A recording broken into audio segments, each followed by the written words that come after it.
Hello guys. If you like our content and you love scary stories, then subscribe, like, and write in the comments your scary stories so that we write your story. Scary viewing and terrifying sensations to you. The Haunting of Greywater Asylum. Part 1. The Origins of Greywater Asylum. In the late 1800s, Greywater Asylum was established on the outskirts of a small, desolate town in New England. The asylum was built to house the mentally ill, and it quickly became notorious for its cruel and inhumane treatment of patients. The doctors and nurses employed there were often sadistic, using experimental treatments that bordered on torture. Patients were subjected to lobotomies, electroshock therapy, and prolonged isolation, with many of them never leaving the asylum once they were admitted. The town of Greywater, named after the murky river that ran through it, was already known for its dark history, with tales of witch trials and mysterious disappearances lingering in the collective memory of the townsfolk. The asylum only added to the town's macabre reputation, and soon, even the locals began to avoid the place, whispering about the strange noises and ghostly apparitions that were said to haunt the grounds. As the years passed, the asylum fell into disrepair. The number of patients dwindled, and eventually it was forced to close its doors in the 1950s. The building was abandoned, left to rot and decay. But the horrors that had taken place within its walls were not forgotten. Stories began to circulate about the spirits of former patients who still lingered, unable to find peace. People who ventured near the asylum reported hearing screams, seeing shadowy figures, and feeling an overwhelming sense of dread. The asylum quickly became a place of legend, and despite its grim history, it attracted thrill seekers, ghost hunters, and the occasional researcher curious about its dark past. But those who entered the building rarely spoke of what they saw inside, and those who did often refused to return. Part 2. The investigation begins. In 1993, a small team of paranormal investigators decided to spend a weekend at Greywater Asylum. The group consisted of 3 people: Mark, a seasoned investigator who had spent years studying haunted locations; Lisa, a medium with a reputation for connecting with spirits; and Alex, a skeptic and historian who joined the team to document their findings. The group arrived at the asylum on a Friday afternoon. The building stood like a hulking beast against the overcast sky, its crumbling facade and broken windows giving it a menacing appearance. Weeds and vines had overtaken the once manicured grounds, and the air was thick with the smell of damp earth and decay. The front gate creaked loudly as they pushed it open, as if warning them not to proceed. As they entered the asylum, the group was immediately struck by the oppressive atmosphere. The air inside was cold, far colder than it should have been for a summer day. The walls were covered in peeling paint, and the floors were littered with debris, old medical equipment, broken furniture, and scattered papers that had long since yellowed with age. A feeling of unease settled over them, and even Alex, the skeptic, found himself questioning whether this was a good idea. They set up their equipment in the main lobby, a large room with high ceilings and broken chandeliers. Mark began by taking readings with an EMF detector, while Lisa wandered the room, trying to sense any lingering spirits. Alex, meanwhile, set up a camera to record their investigation. As they moved deeper into the asylum, Lisa began to feel a presence, a strong, malevolent force that seemed to follow them from room to room. She described it as a cold, heavy weight pressing down on her chest, making it difficult to breathe. Mark, too, began to feel the effects of the asylum's dark energy. The EMF detector spiked several times, and the temperature continued to drop, even though there were no open windows or doors. The group decided to split up to cover more ground. Mark and Lisa took the upper floors, while Alex remained on the ground level to explore the patient wards. As Alex walked through the dimly lit hallways, he couldn't shake the feeling that he was being watched. The silence was deafening, broken only by the occasional creak of the building settling. Every shadow seemed to move. Every whisper of wind sounded like a distant cry for help. Part 3. Encounters with the past. As Alex explored the patient wards, he found old records and photographs scattered across the floor. The faces of the patients stared back at him, their eyes hollow and haunted. Many of them were children, their expressions frozen in fear or despair. He picked up one of the photographs, a young girl with wide, terrified eyes. The back of the photo had a name scrawled in shaky handwriting: Eleanor. A chill ran down Alex's spine as he pocketed the photo. He continued down the hallway, stopping at a room that appeared to have been used as a makeshift operating theater. The walls were stained with old blood, and the smell of antiseptic still lingered in the air. The metal table in the center of the room was rusted, but the leather straps used to restrain patients were still intact, worn and frayed from years of use. Suddenly, Alex heard a faint whisper. He froze, straining to listen. The whisper grew louder, echoing off the walls, but the words were unintelligible. It sounded like multiple voices, overlapping and distorted. He turned toward the door, but saw nothing. The whispering continued, growing in intensity until it became a cacophony of voices, all speaking at once. Panicked, Alex turned to leave, but the door slammed shut, trapping him inside the room. The lights flickered, casting the room in a sickly yellow glow. He backed away from the door, his heart pounding in his chest. The voices were all around him now, and he could feel a presence closing in, a cold, malevolent force that seemed to seep into his very soul. Just as he thought he could take no more, the door flew open, and the voices stopped abruptly. Mark and Lisa stood in the doorway, their faces pale and drawn. They had heard the commotion and rushed to find him. Alex stumbled out of the room, shaken but unharmed. He showed them the photograph of Eleanor, and Lisa immediately recognized the name. Eleanor was one of the patients who died here, she said softly.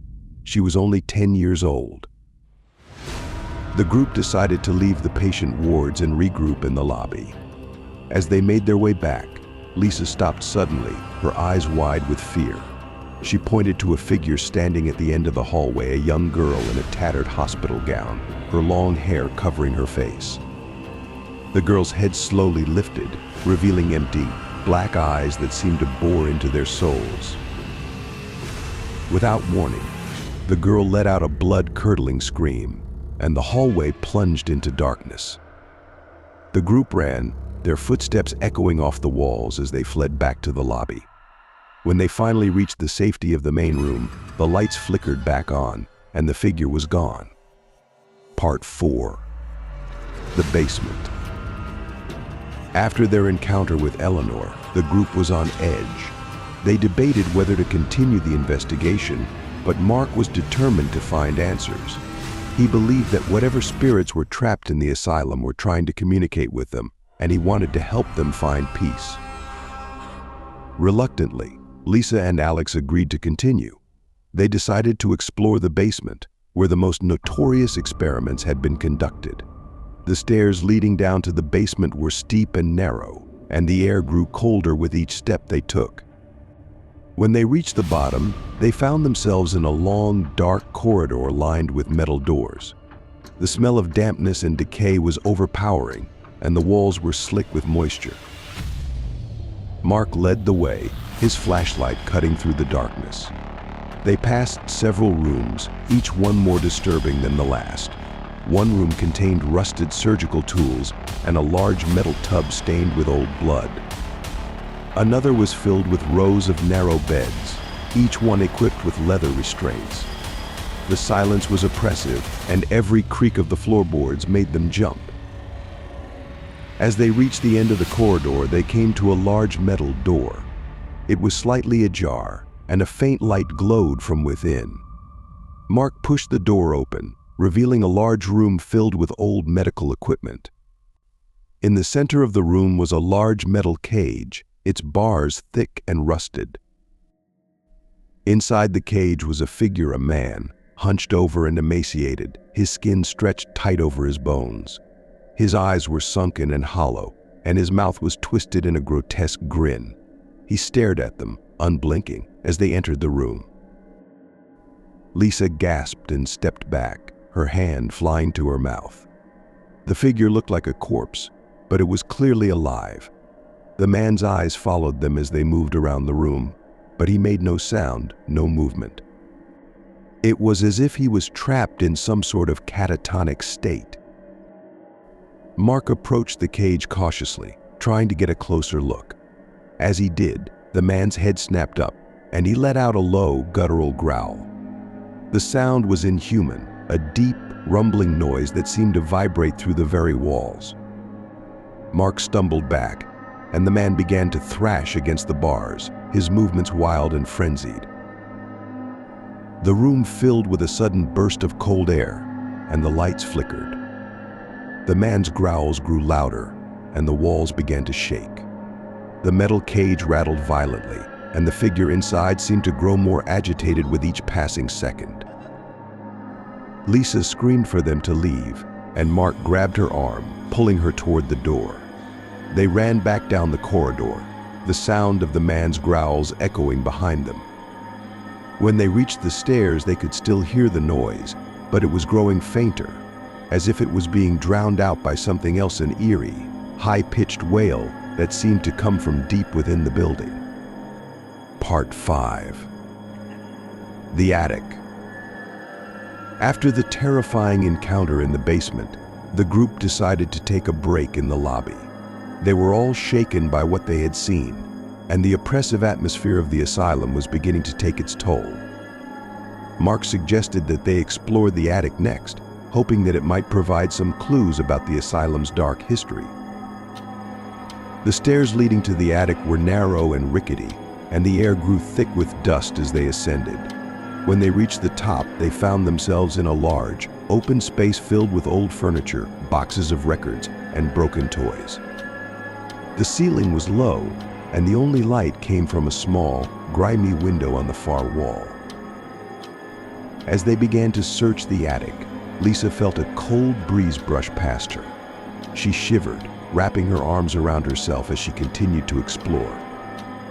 Mark found a trunk filled with old photographs and letters, while Alex discovered a stack of journals that appeared to belong to one of the asylum's doctors.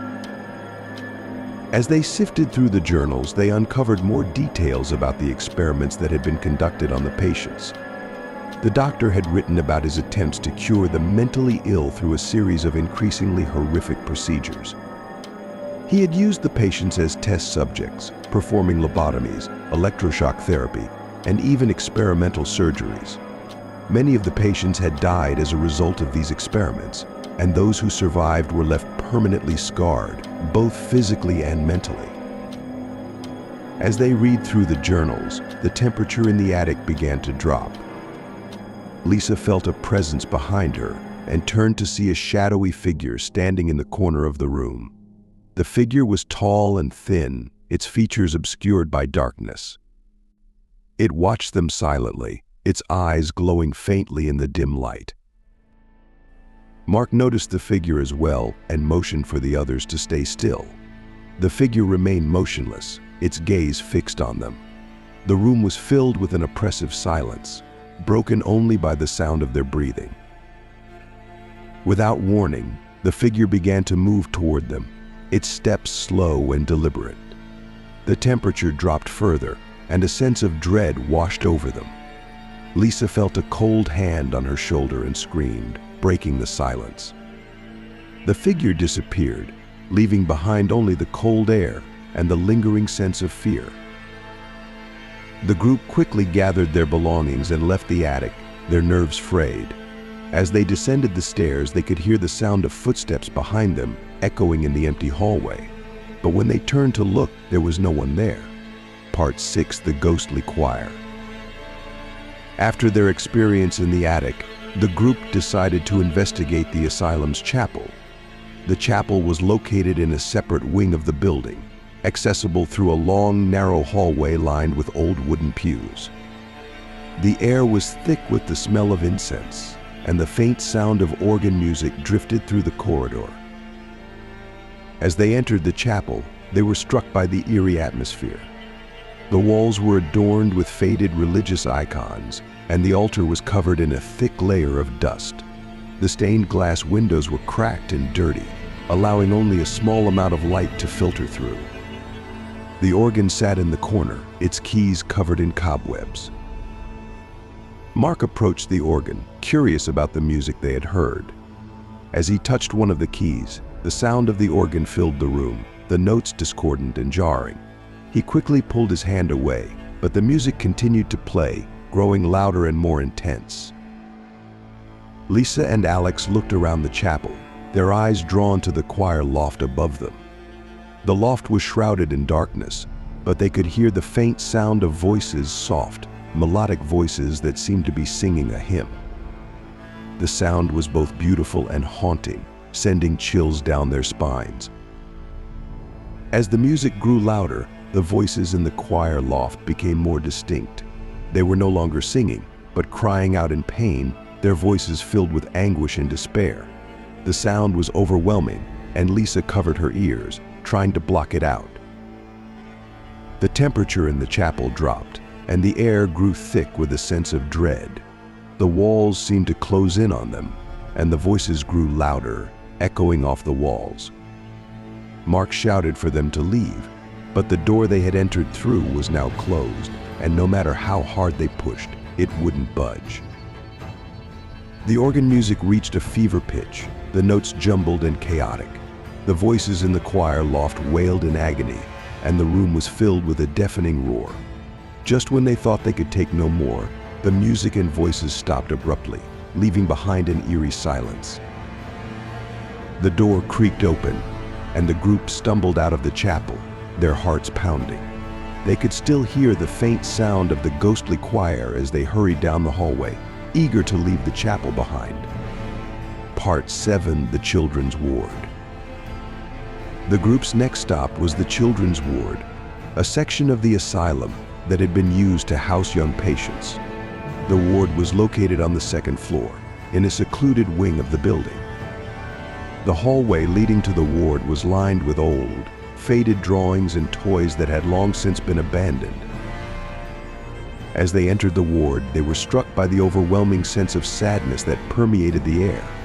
The rooms were small and cramped, with tiny beds that looked more like cages. The walls were covered in peeling paint, and the floors were littered with broken toys and old, torn books. Lisa felt a deep sense of sorrow as she walked through the ward, her heart heavy with the knowledge of the suffering that had taken place here. She could almost hear the echoes of the children's laughter, now long gone, replaced by the lingering sense of loss and despair. As they explored the ward, they found a small playroom at the end of the hallway. The room was filled with old toys and games, but everything was covered in dust and cobwebs. In the corner of the room was a small rocking chair, which began to move slowly back and forth as they entered. The air in the room grew cold, and the door slammed shut behind them. The temperature dropped even further, and the room was filled with the sound of children's laughter, a high-pitched, eerie giggle that sent shivers down their spines. The rocking chair continued to move, and the toys on the floor began to shift and roll on their own. The laughter grew louder, filling the room with a sense of unease. Lisa felt a tug on her sleeve and looked down to see a small, ghostly hand reaching out to her. She gasped and stepped back, but the hand remained, its grip cold and firm. The laughter turned into cries of pain, and the room was filled with the sound of children weeping. The walls seemed to close in on them, and the air grew thick with a sense of dread. Lisa felt tears streaming down her face, her heart breaking for the lost souls that lingered here. Mark shouted for them to leave, but the door wouldn't open. The cries grew louder, and the rocking chair began to rock violently, as if someone unseen was pushing it. The toys on the floor were thrown across the room, crashing into the walls and shattering into pieces. Just when they thought they could take no more, the door flew open, and the room fell silent. They ran from the children's ward, the sound of weeping still echoing in their ears. Part 8: The Doctor's Quarters. After the terrifying experience in the children's ward, the group decided to explore the doctor's quarters. This section of the asylum had been used as living quarters for the staff, and it was located in a separate wing of the building. The hallway leading to the doctor's quarters was lined with old, faded portraits of the asylum staff. The faces in the portraits were stern and severe, their eyes following the group as they walked by. The air was thick with the smell of old books and dust, and the floorboards creaked underfoot. As they entered the doctor's quarters, they found themselves in a long hallway lined with doors. Each door led to a small room furnished with a bed, a desk, and a bookshelf. The rooms were eerily empty, as if the occupants had left in a hurry, leaving everything behind. Mark found a stack of old medical books on one of the desks, filled with handwritten notes and sketches. The books detailed the experiments that had been conducted on the patients, describing the procedures in gruesome detail. The more they read, the more they realized the extent of the horrors that had taken place in the asylum. As they continued to explore the quarters, they heard a faint scratching sound coming from one of the rooms. The sound grew louder as they approached, and when they opened the door, they were met with a horrifying sight. The walls of the room were covered in scratches, deep gouges that had been made by someone or something in a desperate attempt to escape. The floor was littered with broken glass and pieces of torn fabric, and the bed was overturned, as if there had been a struggle. In the corner of the room was a small wooden box. Mark hesitated before opening it, but curiosity got the better of him. Inside the box was a collection of old photographs, each one depicting a different patient. The patients' faces were contorted in pain, their eyes wide with terror. As they looked through the photographs, the temperature in the room began to drop. The scratching sound returned, louder and more frantic than before. The walls seemed to close in on them, and the air grew thick with a sense of dread. Lisa felt a cold hand on her shoulder and turned to see a shadowy figure standing behind her. The figure was tall and thin, its face obscured by darkness. It reached out toward her, its hand cold and clammy. She screamed and backed away, but the figure followed, its hand still outstretched. The room was filled with a sense of impending doom, and the walls began to shake. The scratching sound grew louder, and the room seemed to spin around them.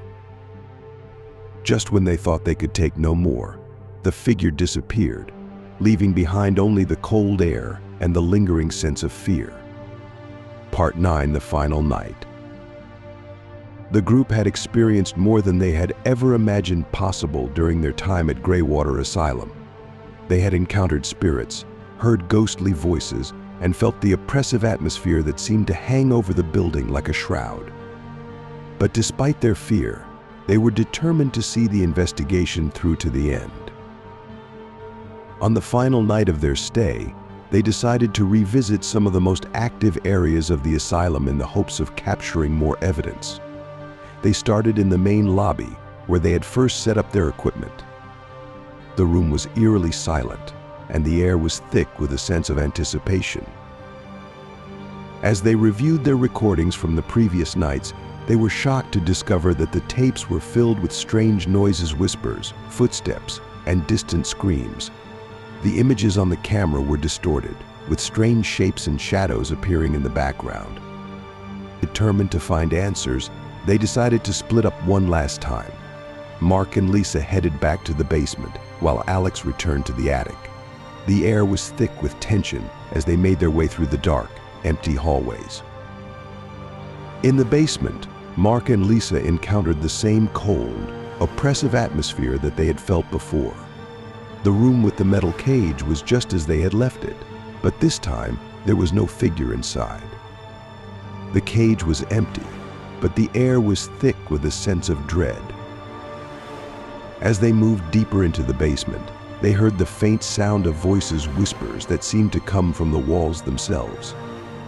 The voices grew louder, overlapping and echoing off the walls.